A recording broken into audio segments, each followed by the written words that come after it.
بسم الله الرحمن الرحيم نحمده ونصلي على رسوله الكريم أما بعد اللهم رب اشرح لي صدري ويسر لي أمري واحلل عقدة من لساني يفقهوا قولي سبحانك لا علم لنا إلا ما علمتنا إنك أنت العليم الحكيم. கண்ணியத்திற்கும் மரியாதைக்கும் உரிய எல்லாம் வல்ல அல்லாஹ்வின் நல்லடியார்களே, கனவான்களே, பெரியோர்களே, தக்வா என்னும் இறையச்சத்தை உபதேசித்தவனாக வசிய செய்தவனாக என்னுடைய இந்த உரையை துவங்குகின்றேன். சங்கைக்குரிய எல்லாம் வல்ல அல்லாஹ்வின் நல்லடியார்களே, முஹர்ரம் மாதத்தை நாம் பெற்றிருக்கிறோம். இஸ்லாமிய வருட பிறப்பு முஹர்ரமிலிருந்து தொடங்குகிறது. கணக்கு முஹர்ரமிலிருந்து தான். முஹர்ரம் மாதம் நமக்கு கிடைக்கப்பட்டிருக்கிறது. பாக்கியம் பொருந்திய மாதங்களில் ஒரு மாதமாக முஹர்ரம் சொல்லப்பட்டிருக்கிறது. முஹர்ரத்துடைய இந்த மாதத்தில் நம்ம எல்லாம் எதிர்பார்த்திருக்கிற ஒரு பாக்கியம் நிறைந்த நாள் ஆஷுராவுடைய நாள். இந்த மாதத்தின் 10வது நாள் ஆஷுராவுடைய நாள். பல்வேறு சிரமங்கள் இருந்தவர்களுக்கு அல்லாஹ் விடிவை வழங்கிய நாள் ஆஷுரா. ஆஷுரா என்பது முன்னால் வந்த நபிமார்களுக்கு ஏற்பட்ட சிரமங்களில் அல்லாஹ் அவர்களுக்கு விடிவு வழங்கிய நாளாக இருக்கிறது. பொதுவாக முஹர்ரம் வந்துவிட்டால் சையதுனா ஹுசைன் ரலியல்லாஹு அன்ஹு பெயரால் கர்பலாவுடைய அந்த துயர சம்பவம் நமக்கு நினைவுக்கு வருகிறது. இந்த நேரத்தில் நாம் நபியுடைய குடும்பத்தை பற்றி சில விஷயங்களை தெரிந்து கொள்வோம். சஹாபாக்களை நிறைய பயான்களில் நாம் பேசுகிறோம். ஒவ்வொரு சஹாபியினுடைய சரித்திரம், வரலாறு, தியாகம், இதுவெல்லாம் நிறைய ஜும்மா மேடைகளிலும் பயான்களிலும் நாம் நிறைய கேட்டிருக்கிறோம். ஆனால் நம்முடைய கவனங்களில் குறைவாக இருக்கிற ஒரு செய்தி என்னவென்றால் நபியுடைய குடும்பம். நபியுடைய குடும்பத்தை பற்றி உண்டான புரிதலும் நமக்கு அவசியம். காரணம், நபியுடைய குடும்பத்தின் பிரியம் இல்லாதவர் உண்மை முஃமினாக இருக்க முடியாது என்று மார்க்கம் சொல்கிறது. நபியினுடைய விஷயத்தில் அல்லாஹ்வுடைய நபி சொன்னது என்ன? நீங்கள் அல்லாஹ்வை நேசிப்பதாக இருந்தால் என்னை நேசிக்க வேண்டும் என்றார்கள். அல்லாஹ்வுடைய பிரியம் வேண்டும் என்றால் நபியை நேசித்தாக வேண்டும். பிறகு சொன்னார்கள், என்னை நேசிப்பதாக இருந்தால் என் குடும்பத்தை நேசிக்க வேண்டும் என்றார்கள். நபியை நேசிக்காமல் அல்லாஹ்வின் நேசம், அல்லாஹ்வுடைய பிரியம் நமக்கு ஏற்படாது. நபியின் குடும்பத்தை நேசிக்காமல் நபியுடைய நேசமும் நமக்கு உண்டாகாது. எனவேதான் ஸைத் இப்னு அர்கம் ரலியல்லாஹு அன்ஹு வார்த்தையை கவனித்து பாருங்கள். நான் இப்போது சென்று விடுவேன், எனக்கு பின்னால் நான் விட்டு செல்கிறேன். ஒன்று குர்ஆன், இன்னொன்று என்னுடைய குடும்பம்னு சொன்னாங்க. ஒரு இடத்துல ஒன்று குர்ஆனை விட்டு செல்கிறேன், இரண்டாவது ஹதீஸை, நபிமொழி, என்னுடைய வாழ்க்கையை விட்டு செல்கிறேன்னு சொன்ன மாதிரியே ஒரு ரிவாயத்தில் என்ன சொன்னார்கள்? குர்ஆனை விட்டு செல்கிறேன், என்னுடைய சந்ததிகள் குடும்பங்களை விட்டு செல்கிறேன் என்று சொன்னாங்க. பிறகு சொன்னார்கள், என் குடும்பத்தினரை பார்த்து வாழ்ந்துங்க, வழித்து வர மாட்டேன் என்றார்கள். அவர்களை பார்த்து வாழ வேண்டும், அவனை நேசிக்க வேண்டும், இதெல்லாம் புரியுது. இப்ப நபியுடைய குடும்பம்னா யார்? நபியுடைய குடும்பத்துல யார் இருக்கா? அல்லாஹ்வுடைய நபியுடைய குடும்பம்னு நம்ம சொன்னா அதில் யார் யாரெல்லாம் அடக்கம்? இது கொஞ்சம் கவனிச்சா புரியும். நபியுடைய குடும்பம்னு சொன்னதுல முதலாவது பனு ஹாஷிம், பனு அப்துல் முத்தலிப், இவர்கள் எல்லாரும் வருவாங்க. அது யாருங்க? பனு ஹாஷிம், பனு அப்துல் முத்தலிப்னா யாரு? பனு ஹாஷிம் என்றால் நபியுடைய தந்தைக்கு தாத்தா, நபியுடைய தந்தையின் தந்தையின் தந்தை ஹாஷிம். பனு ஹாஷிம் என்றால் ஹாஷிமினுடைய அந்த சந்ததியின் என்று பொருள். இது நபியுடைய குடும்பம்னு அர்த்தம் வைக்கப்பட்டிருக்கிறது. அதே போல அப்துல் முத்தலிபின் பிள்ளைகள், அதாவது நபியினுடைய தந்தையின் தந்தை, இவர்கள் நபியுடைய குடும்பம் என்று சொல்லப்பட்டிருக்கிறது. அப்படின்னா சையதுனா அப்பாஸ் ரலியல்லாஹு அன்ஹு வருவார்கள். சையதுனா அப்பாஸ் யாரு? நபியுடைய தந்தைக்கு அண்ணன், பெரிய சகோதரர். நபியுடைய தந்தை பெயர் அப்துல்லா, அவருடைய பெரிய சகோதரர் பேர் அப்பாஸ், இஸ்லாத்தை ஏற்றுக்கொண்டார்கள். அப்பாஸ் ரலியல்லாஹு அன்ஹு. இப்ப அப்பாஸ் ரலியல்லாஹு அன்ஹு அவர்கள் நபியுடைய குடும்பமா என்றால் நபியுடைய குடும்பம். அப்பாஸ் ரலியல்லாஹுடைய மகன் ஒருவர் இருக்கிறார், அவர் பேர் ஃபதுல்.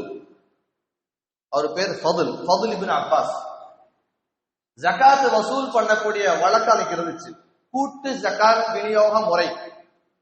ஜகாத்தை கூட்டா வசூல் பண்ணி பிறகு அதை தேவையுள்ள நபர்கிட்ட கொண்டு போய் சேர்ப்பாங்க. நாம இப்ப தனித்தனியா கொடுத்துக்கிறோம்.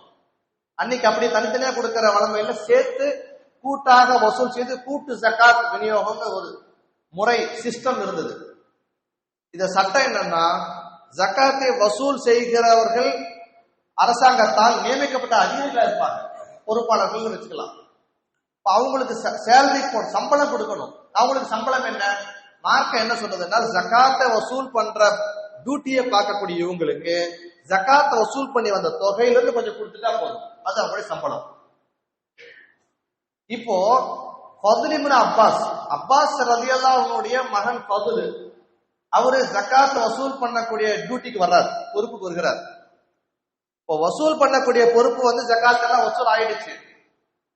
இப்ப இவருக்கு சம்பளம் கொடுக்கணும். சம்பளம் எதற்கு கொடுப்பது, ஜகாத் வசூல் செய்து அந்த பணத்தில் தர வேண்டும். அந்த பணத்தில் தர முடியாது. உனக்கு ஜகாத்துடைய இந்த பணம் ஹலால் இல்லை, நபியின் குடும்பத்தினருக்கு சதகாவும் ஹலால் இல்லை, நபியின் குடும்பத்தினருக்கு ஜகாத்தும் ஹலால் இல்லை என்று ஃபதுல் இப்னு அப்பாஸிற்கு சய்யிதுனா ரசூலுல்லாஹி ஸல்லல்லாஹு அலைஹி வஸல்லம் அவங்க சட்டம் சொன்னாங்க. இப்போ இந்த நபியுடைய குடும்பம்னு சொல்லுகிறதுல இந்த ஃபதுல் வருகிறார். அதனாலதான் ஜகாத்தும் சதகாவும் அவருக்கு ஜாயிஸ் இல்லைன்னு சொன்னாங்க. எப்படிங்க வர்றாரு, நபியினுடைய தந்தையினுடைய அண்ணன் மகன் இவரு ஃபதுல், ஃபதுல் இப்னு அப்பாஸ். அப்ப நபியுடைய குடும்பம்னு நம்ம சொன்னா அதுல முதல்ல யார் வருகிறார் என்றால் பனு ஹாஷிம் சொல்லலாம், அல்லது பனு முத்தலிப்னு சொல்லலாம். பனு முத்தலிப்னா முத்தலிபின் மகன் தான் அப்பாஸ் ரலியல்லாஹு அன்ஹு, அப்பாஸ் ரலியல்லாஹு மகன் தான் ஃபதுல். இவங்க எல்லாம் நபியுடைய குடும்பம்ங்கிற அந்த வார்த்தைக்குள்ள வர்றாங்க. வேற யாராவது வர்றாங்களா? வர்றாங்க. வேற யாரு, நபியுடைய மனைவிமார்கள் நபியுடைய குடும்பம்னு வருகிற சட்டம். ஆயிஷா ரலியல்லாஹு அன்ஹா வீட்டுக்கு ஒரு பேரிச்சம்பழமோ அல்லது ஏதோ ஒரு உணவுப் பொருள் சதகாவாக வருகிறது, அன்பளிப்பாக வரல, சதகா பொருள் வருகிறது. அம்மா ஆயிஷா அதை சாப்பிடல மட்டுமல்ல, சட்டம் சொன்னார்கள், நாங்கள் நபியின் குடும்பமாக இருப்பதனால் எங்களுக்கு இதை சாப்பிடுவதற்கு அனுமதி இல்லை என்று சொன்னார்கள். அப்ப நபியினுடைய மனைவிமார்கள் நபியுடைய குடும்பம்னு வருகிறது. நபியுடைய குடும்பம்னு நம்ம இன்னொன்னும் புரியணும். அது என்ன, சையதுனா அலி, சையதுனா பாத்திமா, சையதுனா ஹுசைன், அதே போல சையதுனா ஹசன், ஹுசைன், இந்த 4 பேர், இவர்களை நபியுடைய குடும்பம் நம்ம விளங்கி வச்சிருக்கிறோம். நான் எதுக்கு இவ்வளவு நேரம் இந்த இந்த இந்த இவ்வளவு பெருசா சொல்றேன் என்றால், நபியுடைய குடும்பம்ங்கிறது இந்த 4 தாண்டி நபியுடைய மனைவிமார்கள் நபியுடைய குடும்பம் தான். நபியினுடைய மூதாதையர்களில் ஹாஷிம், அப்துல் முத்தலிப் இவங்க பிள்ளைகளாக வந்தவங்க நபியுடைய குடும்பம் தான். நபியுடைய காலத்துக்கு பிறகு மதீனாவுல மழை பெய்யல, நீண்ட காலங்கள், ஒரு 8-9 மாசம் மழை இல்லை. 8 மாசம் கண்டினியூவா, 8 மாசமா எந்த ஒரு மழையுடைய அறிகுறி இல்லை, மழையே பெய்யல, வறட்சி. அப்போ உமர் ரலியல்லாஹு அன்ஹு தான் ஹலீஃபாவா இருக்கிறாங்க. சையதுனா உமர் ரலியல்லாஹு அன்ஹு ஹலீஃபா இருந்த நேரத்துல எல்லாரும் ஒரு முடிவு எடுத்து மழை தொழுகை தொழுகலாம் என்று ஒரு முடிவுக்கு வந்து மழை தொழுகை தொழுகிறார்கள். மைதானத்துக்கு போனாங்க, மழை தொழுகை நடைபெற்றது. இந்த மழை தொழுகைக்கு பிறகு துவாவும் செய்ய வேண்டும். துவாவுடைய நேரம். அப்போ துவாவுக்கு கையேந்துவதற்கு உமர் ரலியல்லாஹு அன்ஹு மறுத்து விட்டார்கள். என்ன சொன்னார்கள், என்னை விட சிறந்த மனிதர்கள் இங்கு இருக்கிறார்கள், அவங்க துவா செய்யட்டும் என்று சொன்னார்கள். எல்லாரும் சொன்னாங்க, உங்களை விட சிறந்தவர் யாரும் இல்லை, நபிக்கு அடுத்து அபூபக்கர் இருக்கிறார், அபூபக்கருக்கு அடுத்து நீங்கள் இருக்கிறீர்கள், நீங்கள் சிறந்தவர், நீங்க துவா செய்யுங்க, நாங்கள் ஆமீன் சொல்கிறோம் என்றார்கள். அப்போ சொன்னார்கள், நான் ஒரு பாவியாக இருக்கிறேன், பணிவது, நான் ஒரு பாவம் செய்த நபராக இருக்கிறேன், பாவியாக இருக்கிறேன், என்னை விட சிறந்த மக்கள் துவா செய்யட்டும் என்றார்கள். ஏதோ ஃபார்மாலிட்டிக்கு சொல்றாங்க பார்த்தா துவா செய்ய மாட்டேன்னு நிக்கிறார், பிடிவாதமா நிக்கிறார். இல்லைங்க, நீங்க உட்காருங்க, சொல்றமா இல்லையா மண்டபத்துல, நீங்க உட்காருங்க, அது வேணாம் நாம சேர் எதுவும் உட்காந்துக்கோம். ஒரு மாதிரி சொல்லி பாக்குறது, அந்த ஃபார்மாலிட்டிக்கு அவர் பேசல, சீரியஸாவே அவர் துவா செய்ய மாட்டேன்ட்டாரு. என்ன சொன்னாரு? நபியின் குடும்பம் இருக்கும் போது அவங்கள விட சிறந்தவங்க யாருன்னு கேட்டுவிட்டார். யார் இருக்கிறார் சொன்னார், அப்பாஸ் ரலியல்லாஹு அன்ஹு உட்கார்ந்து இருக்கிறார் பாருங்க ஒட்டகத்து மேல, அவங்க துவா செய்யட்டும் என்றார். கடைசியா முடியாது, அப்பாஸ் ரலியல்லாஹு சொல்லிவிட்டாங்க, ஹலீஃபா நீங்க, உங்களுக்கு நான் கட்டுப்பட்டு இருக்கிறோம், ஹலீஃபா துவா செய்யணும், அதுதான் சரி என்று சொன்னார்கள். ஒரு வழியா பஞ்சாயத்தை முடிக்கணுமே, மக்கள் எல்லாம் துவாவை ஆமீன் சொல்ல காத்திருக்கிற போது உமர் ரலியல்லாஹு அன்ஹு வந்தார்கள். வந்து அப்பாஸினுடைய அந்த லுங்கியை இழுத்தார்கள். இழுத்து சொன்னார்கள், அல்லாஹ்வே, கஷ்டகாலம் வருகிற போது நபியை காட்டி துவா செய்தோம், மழை இல்லாத போது நபியை முன்னிறுத்தி உன்னிடத்தில் கேட்டோம், நீ எங்களுக்கு கொடுத்தாய். உங்க நபி எங்களிடத்தில் இல்லை, நபியினுடைய உறவுக்காரர், நபியுடைய குடும்பமாக இருக்கிற செய்தனா அப்பாஸ் இருக்கிறார்கள், இந்த அப்பாஸுடைய இந்த லுங்கியின் பறக்கத்தினால் மழை கொடுன்னு கேட்டாங்க. தன்னை கூட முன்னிறுத்தல, மழை பெஞ்சிருச்சு. அப்போ சையதுனா அப்பாஸ் ரலியல்லாஹு அன்ஹு நபியுடைய குடும்பம். நபியுடைய குடும்பம்னா ஒண்ணு நம்ம ஹசன் ஹுசைன் ரலியல்லாஹு அன்ஹுமா இந்த பெருமக்களை சொல்கிறோம். உண்மையில அவங்களுக்கு அந்தஸ்து நிறைய இருக்கிறத பேசலாம். ஆனால் நபியுடைய குடும்பம்ங்கிற லிஸ்ட முதல்ல விளக்கணும். இந்த கேட்டகரி யார் யார் வருகிறார் இது நமக்கு விளங்க வேண்டும். அதனால நபியுடைய குடும்பம் நம்ம சொல்றதுனால நமக்கு கவனத்தில் இருக்கணும். தொழுகையிலையுமே கூட அல்லாஹும்ம ஸல்லி அலா முஹம்மத் வ அலா ஆலி முஹம்மத், ஆலி என்று சொல்லுகிறோம் அல்லவா, அந்த ஆலி என்றால் என்ன பொருள்? ஆலி என்றால் குடும்பம் என்று பொருள். அல்லாஹ்வே நபியின் மீது நீ அருள் புரிவாயாக.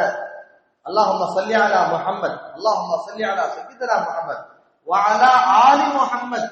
நபியுடைய குடும்பம்னு இங்க விளக்கம் இருக்கிறது. அப்ப நபியுடைய குடும்பத்தின் ஞாபகம், நபியுடைய குடும்பத்தினுடைய கண்ணியம், நபியுடைய குடும்பத்தின் முஹப்பத், இது தொழுகை வரை வந்திருக்கிறது நமக்கு. அப்போ நபியுடைய குடும்பம் எவ்வளவு முக்கியமானது நம்ம விளக்கலாம். ஒரு ஆயத்தை நான் உங்களுக்கு சொல்கிறேன். ஆயத்துடைய கருத்து மிக ஆழமானது. இது எதை வரலாற்று செய்தியாக இருந்தால் கடந்து சென்று விடலாம். இதை அல்லாஹ் இறக்கி வைத்திருக்கிறான் என்கிற போது அது முக்கியத்துவம் பெறுகிறது. அல்லாஹ் ஆயத்தை இறக்காம நபியே நீங்க இதை சொல்லுங்க என்ற கட்டளையாக நாங்கள் இறக்கி வைத்திருக்கிறான். புல் குர்ஆனை எடுத்து நீங்கள் பார்த்தால் 24வது ஜுசுவில் புல் நபியை நீங்கள் கூறுவீராக, இந்த விஷயத்தை நீங்க மக்கள்கிட்ட சொல்லுங்க என்று அல்லாஹ் சொல்கிறார். அது என்னது? அது நான் உங்களுக்கு இந்த உலகத்தில் மார்க்கத்தை உங்களுக்கு போதித்த நபியாக இருக்கிறேன், உங்களுக்கு சரியத்தை போதித்திருக்கிறேன், உங்களுக்கு முழு தீனையும் அல்லாஹ் வரை சென்று சேர்வதற்கு வழியை காட்டி கொடுத்த நபியாக நான் இருக்கிறேன். அதற்காக வேண்டி உங்களிடத்தில் நான் எந்த கூலியை கேட்கவில்லை இப்படின்னு நீங்க சொல்லுங்க மக்கள்கிட்ட. அந்த ஆயத்திலே தர்ஜுமா சொல்கிறேன்.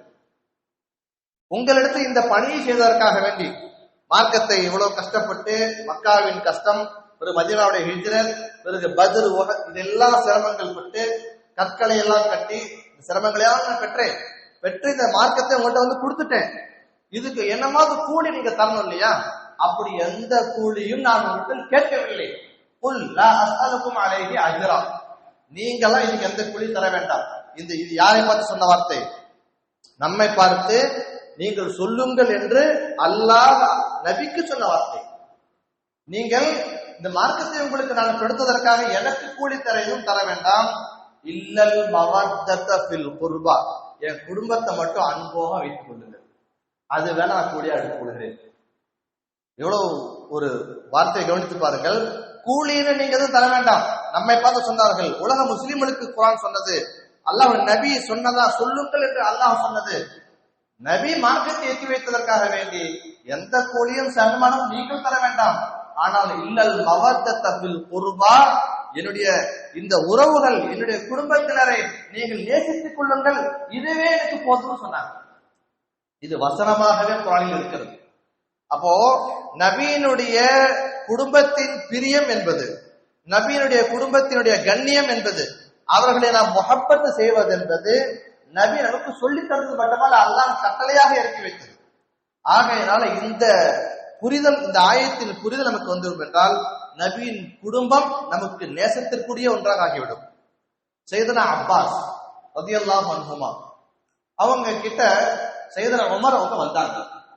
வந்து சொன்னார்கள், அப்பாஸ் அவர்களே, நீங்கள் இஸ்லாத்தை ஏற்றிருக்கிறீர்கள். ஹிஜ்ரி 8ல ஏற்றிட்டாங்க. நீங்கள் இஸ்லாத்தை ஏற்றிருக்கிறீர்கள். நீங்கள் இஸ்லாத்தை ஏற்றிருப்பதானது எனக்கு எவ்வளவு பெரிய மகிழ்ச்சி தருகிறது என்றால், என் தந்தை ஹத்தாவு இஸ்லாத்தை ஏற்பதை விடவும் நீங்கள் இஸ்லாத்தை ஏற்றிருப்பது எனக்கு மகிழ்ச்சி என்று சொன்னார்கள். அப்போது அப்பாஸ் ரலியல்லாஹு ஆச்சரியப்பட்டார்கள். ஒரு மனிதருக்கு தன்னுடைய தந்தை இஸ்லாத்தை ஏற்பது பிரியமாக இருக்கலாம், நீங்க என்னை சொல்கிறீர்கள் நான் இஸ்லாத்தை ஏற்றிருப்பது உங்கள் தந்தை இஸ்லாத்தை ஏற்பதை விட உங்களுக்கு எப்படி பிரியமானதாக இருக்க முடியும்? பதில் சொன்னார்கள், என் தந்தை இஸ்லாத்தை ஏற்றால் எனக்கு மகிழ்ச்சி, நீங்கள் இஸ்லாத்தை ஏற்றால் நபியின் குடும்பத்தில் ஒரு இஸ்லாத்தை ஏற்றார் என்ற அடிப்படையில் அல்லாஹ்வுடைய ரசூலுக்கு மகிழ்ச்சி, எனவே எனக்கு ஏற்படும் மகிழ்ச்சியை விட என் ரசூலுக்கு ஏற்படும் மகிழ்ச்சி எனக்கு பிரியமானது என்று சொன்னார்கள். இது நபியுடைய குடும்பத்தார் அவங்க நேசிச்ச அந்த முறை.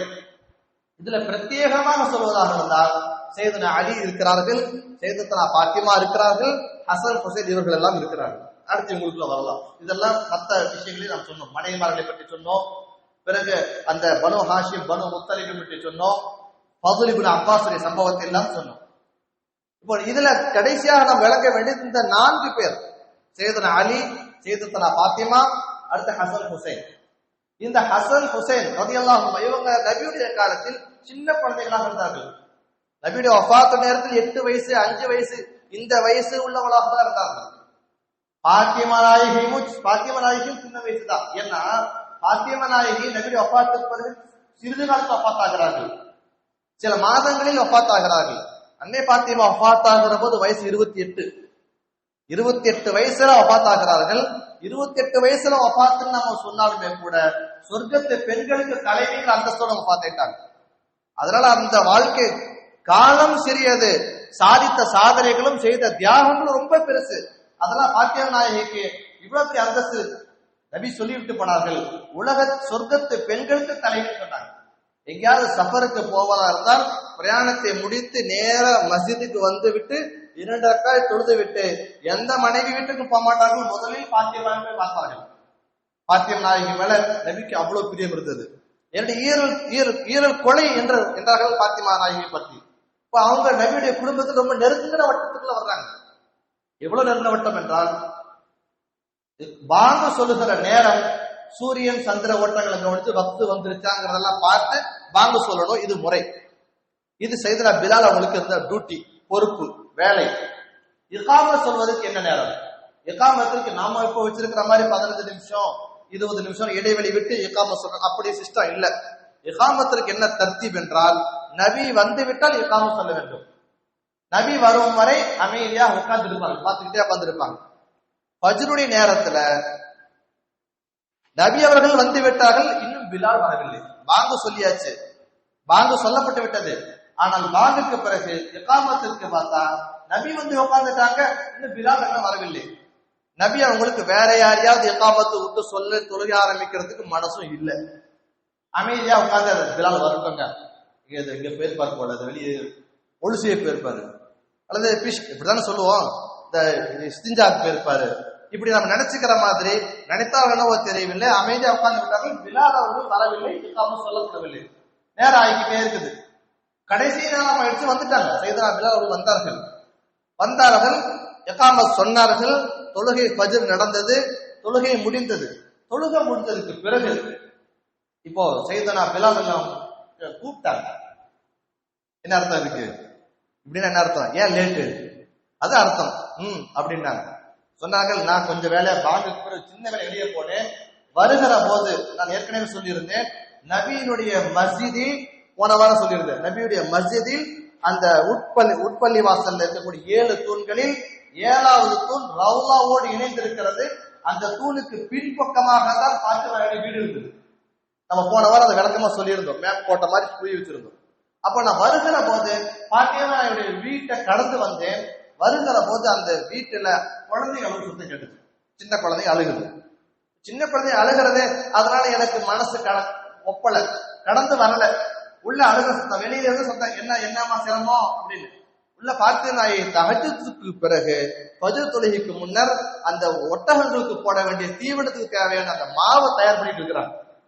அது பேர்த்தவளத்துக்கு இடிச்சு கொட்டையில இடிச்சு தயார் பண்ணக்கூடிய ஒட்டக குட்டிகளுக்கு போடக்கூடிய அதை தயார் பண்றாங்க. அதுதான் ஃபஜ்ருக்கு பிறகு சையதுனா அலி அவர்கள் அதை போய் வாங்கிட்டு போய் யூதர்கிட்ட வித்து அந்த காசை வாங்கிட்டு வந்தா அன்னைக்கு குடும்பத்துக்கு செலவு தந்தான்.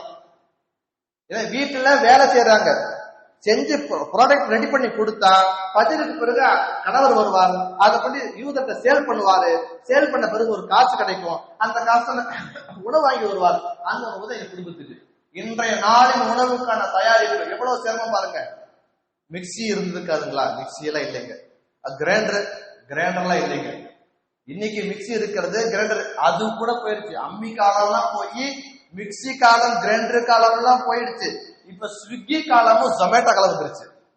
சிரமமே பண்றதில்ல, ஜஸ்ட் கிளிக் அப்படின்னு பிளிங்க் கிட்னு சொல்றாங்க. தட்டனா சமைச்சு வந்துருது வீட்டுக்கு. என்ன மேடம் வீட்டுல உட்காந்து படுத்துக்கிட்டே தாய்மார்கள் முடிவு போட்ட நிலைமையில் இருக்கிறாங்க. அவ்வளவு ராகத்தான காலத்துல இன்றைய பாத்திமாக்கள், அன்றைய பாத்திமா நாயகல்ல. சரி, பாத்திமா நாயகம் அவங்க அப்ப என்ன செய்யறது? குழந்தை அழுகிறது. துணியை கொஞ்சம் விலைக்கிட்டு அந்த குழந்தைய இவங்க தூக்கிக்கிட்டாங்க, சமாதானப்படுத்தலாம். ஏன்னா இடிச்சுக்கிட்டு இருக்கும் போது அந்த மாவு எல்லாம் கையில இருக்குது, குழந்தைய இவங்க தூக்க முடியாது.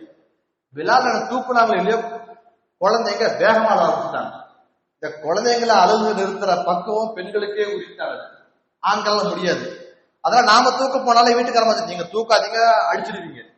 கொஞ்சம் பார்ப்போம், அழகை நிறுத்தலைன்னா ஓகே, நிறுத்தலைன்னா ஓகே அடிச்சிருவோம்.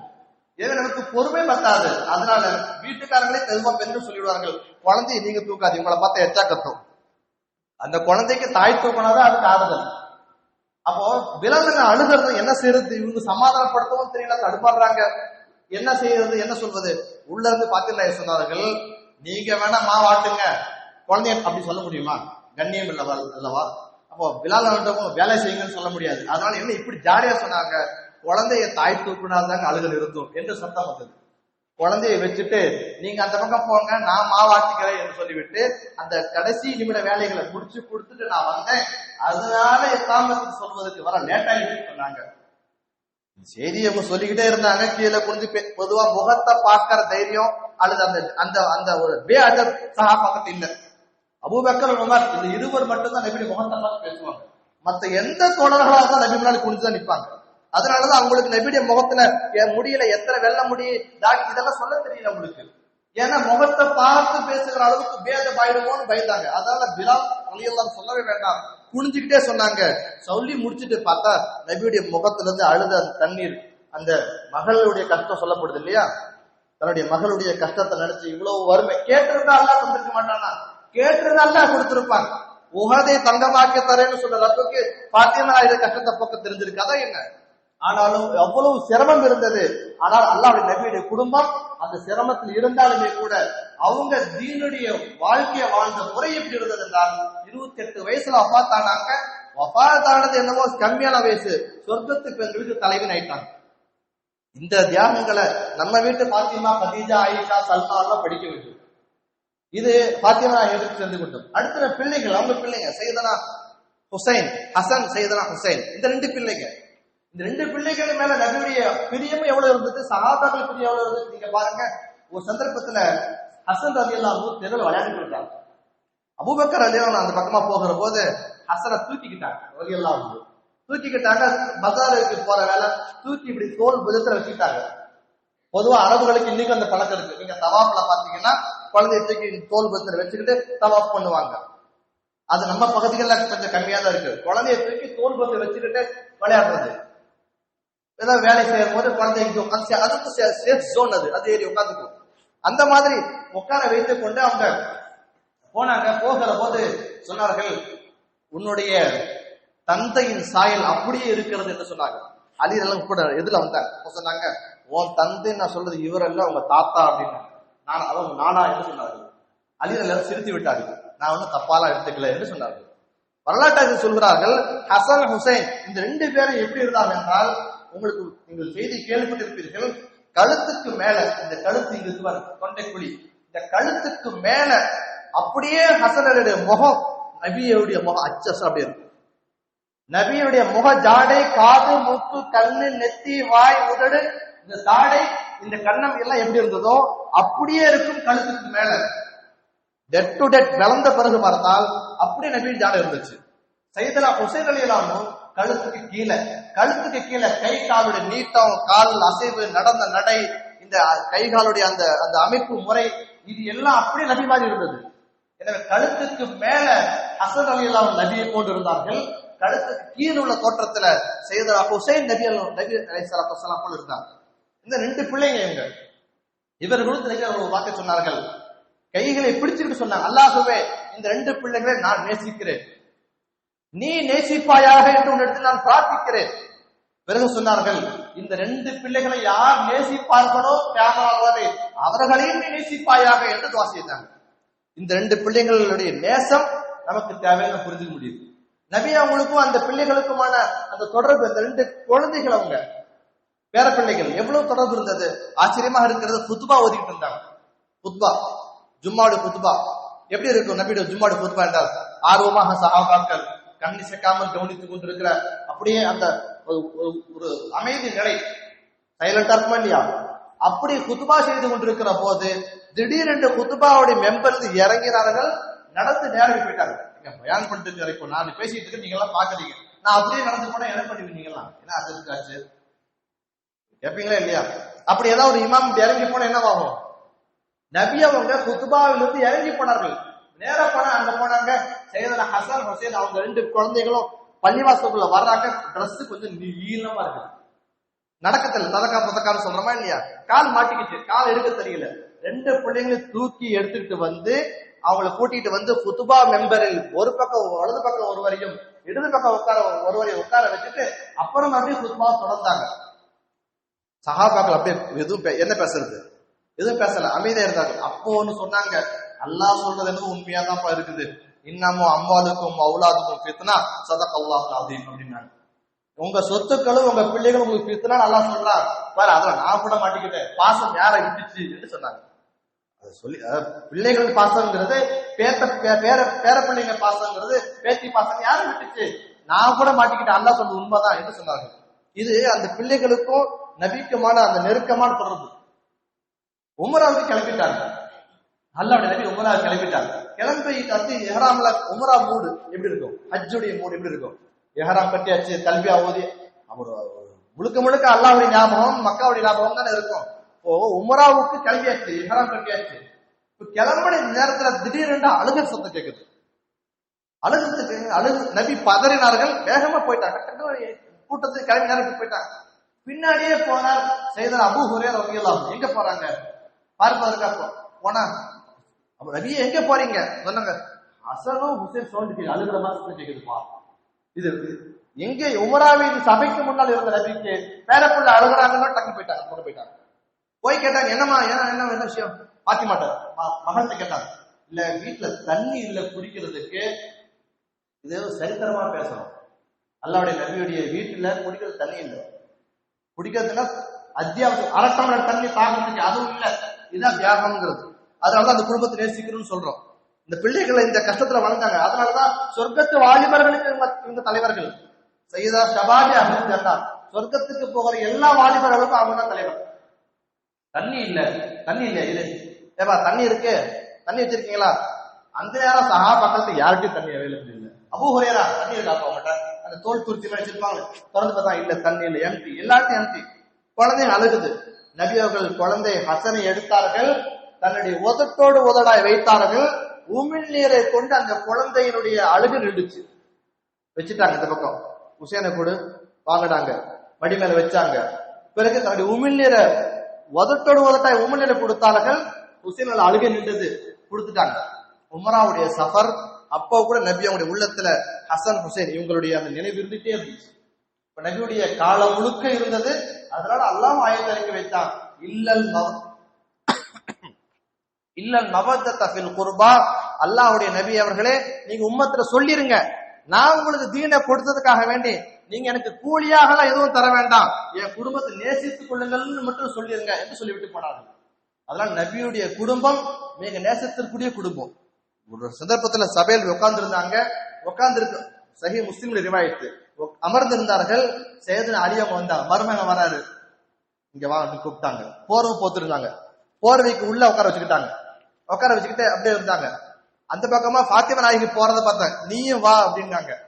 அந்த அம்மா ஃபாத்திமா நாயகி வந்தாங்க, அவங்களே ஒரு வச்சுக்கிட்டாங்க. அம்மா வந்தா பிள்ளைங்க 2 ஹசன் ஹுசைன் 2 பேரும் வந்துட்டாங்க. 2 பேரையும் இப்படி கணித்துக் கொண்டார்கள். ஒரு போர்வைக்குள் நபியும் சையதுனா அலியும் மகளும், அதே போல ஹசனும் ஹுசைனும் அப்படியே போரை போத்திட்டாங்க. போய் துவா செய்தார்கள், அல்லாஹ்வே இவர்கள் நீ பரிசுத்தப்படுத்தியது. குர்ஆனுடைய வார்த்தை அது. 22ஆம் ஜுஸில் இருக்கிறது. அல்லாஹ்வே இவனை நீ பரிசுத்தப்படுத்து, இவர்களுடைய அந்தஸ்து உயர்த்தி கொடு என்று அவங்களுக்கு துவா செஞ்சாங்க. இப்ப நபியுடைய மிக நெருக்கத்துல இருந்த உறவுகளாக இவங்க எல்லாம் இருக்கிறாங்க. சையதுனா ரசூலுல்லாஹி ஸல்லல்லாஹு அலைஹி வஸல்லம் நபியுடைய வளமை அத அறிஞர்கள் சொல்கிறார்கள். பொதுவா நபியுடைய வீட்டுக்கு யாராவது வந்தா, யாராவது அனுமதி கேட்டு வந்தா யாருன்னு கேட்டு விடுவாங்க, உள்ள வர சொல்லுவாங்க. எப்படி உட்காந்துருக்கணும் அப்படியே உட்கார்ந்து இருப்பாங்க. இது நபியுடைய வளமை. அபூபக்கர் வந்தாலும் சரிதான், உமர் இந்த பெரியவங்க ரலியல்லாஹு அன்ஹு இவங்க எல்லாம் வந்தாலும் வாங்க அப்படின்றாங்க. அப்படி பனியனோட உட்கார்ந்தாலும் ஒரு மேலாடை கொஞ்சம் முன்ன பின்ன இருந்தாலும் சரிதான், உள்ள வைப்பா அப்படின்றாங்க. சிறிய கேஷுவலா அவங்ககிட்ட பழகுவாங்க, வீட்டு ஆள் மாதிரி பழகுவாங்க. அதே மாதிரி ஒரு சந்தர்ப்பத்துல சலாம் சொல்லப்பட்டு யாருன்னு கேட்டாங்க வீட்டுக்குள்ள. உஸ்மான் வந்திருக்கிறேன் கொஞ்சம் இருப்பா அப்படின்னு சொல்லிட்டு எல்லாம் சட்டை கிட்ட எல்லாம் கரெக்டா இருக்கான்னு பார்த்து லுங்கி எல்லாம் கரெக்டா அடிச்சு அப்படின்னாங்க. வந்தாங்க, பேசுனாங்க, போயிட்டாங்க. கேட்டாங்க ஏன் நீங்க இப்படி செஞ்சீங்க? இல்ல, உஸ்மான் ரொம்ப ஹயாவுடைய வெக்கப்படக்கூடிய குணம் உள்ளவர். அதனால அவருடைய வெக்கத்தை பார்த்து மலக்குகளே வெக்கப்படுகிறார்கள். அதனால அவர் கொஞ்சம் ஷை டைப்னு சொல்றோமா இல்லையா, அந்த மாதிரி நாணம் உள்ளவர் உஸ்மான், அவர்கிட்ட அப்படிதான் நடந்துக்க முடியும்னு சொன்னாங்க. ஒரு சந்தர்ப்பத்துல சத்தம் கட்டுச்சு, யாரும் கேட்டாங்க, பாத்திமா என்று சொல்லப்பட்டது. நபி எந்திரிச்சு போனாங்க, கதவை அவங்களே திறந்தாங்க, நெத்தி பிடித்து முத்தமிட்டார்கள், கையை பிடிச்சிட்டு வாமா உள்ள கூட்டிட்டு வந்தாங்க. நபி எங்க உட்காருவாங்களோ தன் பக்கத்துல உட்கார வச்சாங்க. அறிஞர்கள் எழுதுகிறார்கள், நபியை சந்திப்பதற்காக பாத்திமா எப்போதெல்லாம் வந்தார்களோ அப்போதெல்லாம் நபி எழுந்து சென்று தானே கதவை திறப்பார்கள், தானே நெத்தியில் முத்தமிடுவார்கள், கையை பிடிச்சு தடுத்து உட்கார வைப்பாங்க. அந்த குடும்பத்துக்குள்ள இருந்த அந்த பாசம் அல்லது நபி அவர்கள் நேசித்த அந்த விதம், இந்த நேசம் என்பது ஒரு முஃமினுக்கு அவசியம். இந்த நாட்கள்ல இந்த கர்பலா, இந்த யுத்தங்கள், இந்த சரித்திரங்கள் இதெல்லாம் ஒரு பக்கம் இருந்தாலும் இவர்களை நேசிக்கிற, இவர்களுக்காக துவா செய்கிற முஃமின்கள் சிறந்த முஃமின்கள். அதனாலதான் சொல்வார்கள், யாருடைய மனதில் நபியுடைய குடும்பத்தின் பிரியம் இருக்கிறதோ, இது ஹதீஸ், இது யாருடைய மனதில் நபியுடைய குடும்பத்தின் பிரியம் இருக்கிறதோ அந்த மனதை அல்லாஹ் நேசிக்கிறான் என்பதற்கு அடையாளம் சொன்னாங்க. என்ன அல்லாஹ் நேசிக்கிறானான்னு நீங்களே உங்களை செக் பண்ணி பார்த்துக்கலாம். எப்படி அது? என்னுடைய மனதில் அல்லாஹ்வுடைய நபியுடைய குடும்பத்தின் பிரியம் இருந்தால் என்னை ரப்பு நேசிக்கிறான் என்று பொருள். அல்லாஹ் தஆலா அந்த நேசத்தை நமக்கு தந்தல் புரிவானாக. அந்த குடும்பத்தை தியாகங்கள் அல்லாஹ் கபூல் செய்து உயர்ந்த அந்தஸ்து எல்லாம் தந்தல் புரிவானாக. வாசுரு தாவானா அல்ஹம்துலில்லாஹி ரப்பில் ஆலமீன்.